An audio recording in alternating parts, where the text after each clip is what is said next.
when I went to Parsons, it was a rude awakening. I had never had any kind of interaction with a black person. I didn't know gay people were in existence. And the whole experience blew my mind.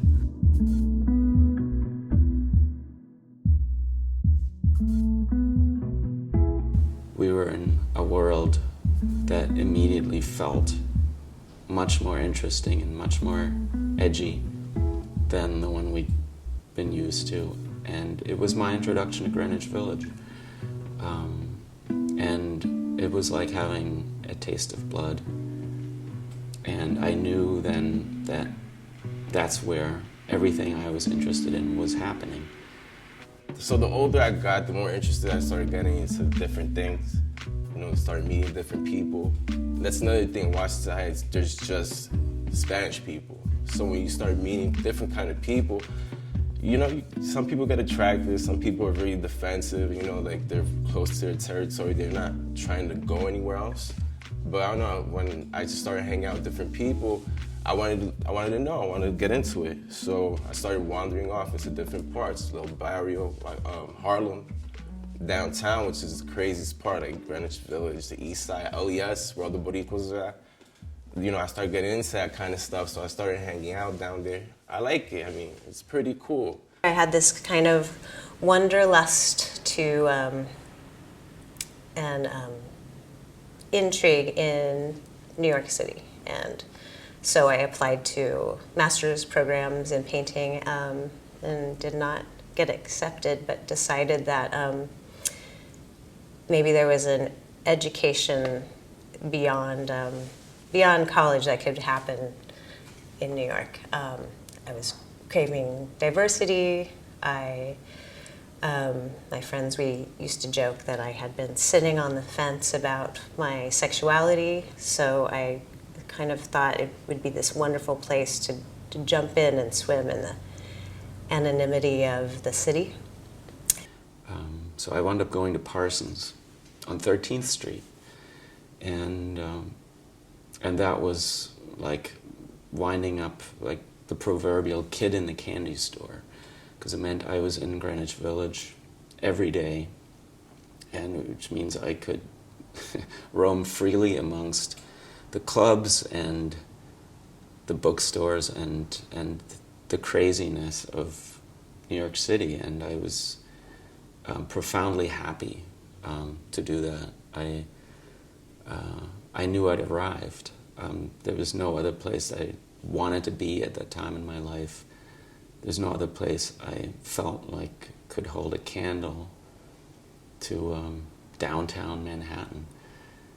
And I spent the next 4 years there going to school. But really, my education was the city more than the school ever was.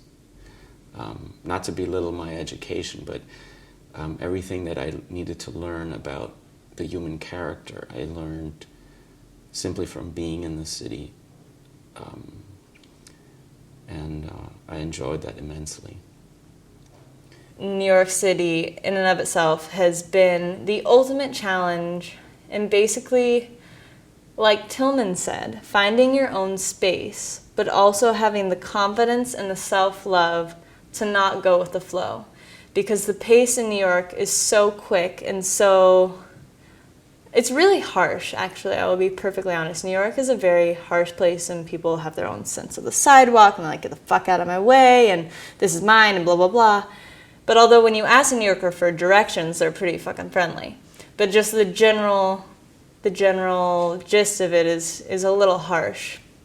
And so I feel like New York is a challenge in that it's really forcing me to create my own boundaries and to stand up for myself and kind of honor my sense of saying, like, no, fuck you. And, like, you know, just, like, in a way, not being the nice blonde chick, being like, hey, like, this is my shit and I need this. Standing up for what I need. And also just, like I said, not going with the flow. Most people talk about how difficult New York City is. And while I would have to agree that it can be difficult walking across the street because you have to deal with people from New Jersey that think they can turn right on a red. And it can be, and it's very competitive, and you know, the streets, I suppose, can be tough. For me, it's the easiest place to live I've ever lived. It's full of diversity. It's full of really cool people. And the competition, I feel, just keeps me stronger. It makes me strong. It makes me realize that unless I keep my act together, I'm not going to be photographing for money anymore or doing video for money. And if I stop doing that, I'm not quite sure how I'll live. So it keeps me sharp. I absolutely love the competition, love the people that I meet, love the people from all different cultures. It's a place that's so alive and is the opposite of hard. I was also once really excited, trusting, happy to be anywhere, human being. And I think I'm still that person, just a lot less. And not in a bad way, I'm just, I don't know, I've kind of seen a lot more since then, so I don't know, I'm not as excited about most things, which is natural. But yeah, I was just a very fresh person from a far country moving to New York, and now I'm something else. I mean, when you used to see people on the TV or when people telling you or when they tell you they from in the United States, I mean, you always think that it's somewhere you come in and then you're gonna get rich.